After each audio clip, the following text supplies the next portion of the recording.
దేవాదాయ శాఖకి సంబంధించినటువంటి ఒక కీలకమైనటువంటి అంశం ఏంటయ్యా అంటే దేవాదాయ శాఖలో వ్యక్తులను బట్టి రూల్స్ మారిపోతుంటాయి. మనోళ్ళు అనుకుంటే ఒక రూలు కాని వాళ్ళకి మరో రూల్ అన్నట్టు ఆ శాఖ అధికారులు వ్యవహరిస్తుంటారు. అందుకు ఉదాహరణ ఇది దేవాదాయ శాఖలో కొంతమంది అవినీతి పరులైన అధికారులు 2016-17 ఏసీబీ చిక్కారు. వీళ్ళలో 2-3 మీద అక్రమాస్తులు కేసు నమోదయ్యాయి. దాదాపు 8 ఏళ్ళు కావస్తున్న ఇప్పటివరకు ఇలా మీద చర్యలు లేవు. ఏసీబీకి పట్టుబడిన కొంతకాలం పాటు సస్పెన్షన్లో ఉన్నారు. ఆ తర్వాత మళ్ళీ సర్వీస్లోకి వచ్చి అందినగాడికి దోచుకోవడమే పనిగా పెట్టుకున్నారు. ఏళ్ల తరబడి ఆ శాఖ మంత్రులు ఉన్నతాధికారులు వీళ్ళని ప్రోత్సహిస్తూ శాఖ మొత్తాన్ని అవినీతిమయం చేస్తున్నారు. ఏసీబీ పట్టుబడిన వాళ్ళ కేసులను డిపార్ట్మెంట్ విచారణ చేయాలా లేదా ఏసీబీ ద్వారానే ప్రాసిక్యూషన్ చేయాలనే దాని మీద ఆ శాఖ ఉన్నతాధికారులు మంత్రులే తుది నిర్ణయం తీసుకుంటారు. ప్రాసిక్యూషన్కి ఇస్తే ఏసీబీ అధికారులు తమ పని తాము చేసుకుంటూ వెళ్తారు. అయితే ఈ మధ్యకాలంలో డిప్యూటీ కమిషనర్ విజయరాజు కేసును దేవాదాయ శాఖ ప్రాసిక్యూషన్ పంపించింది. ఆయన తర్వాత అక్రమాస్తుల కేసులో చిక్కున్న జాయింట్ కమిషనర్ చంద్రశేఖరాజాద్ కేసు మాత్రం ప్రాసిక్యూషన్ పంపించలేదు.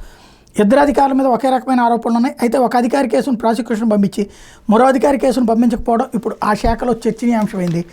ఇట్లాంటిది ఒక ఎత్తు అయితే ఇట్లాంటి విచిత్రమైన సమస్యలు ఉంటాయి. మరొక వైపున దేవాదాయ శాఖకు సంబంధించి అన్ని ప్రధానమైనటువంటి ఆలయాల నుంచి కామన్ గుడ్ ఫండ్ అని ఒక అమౌంట్ వేస్తారు.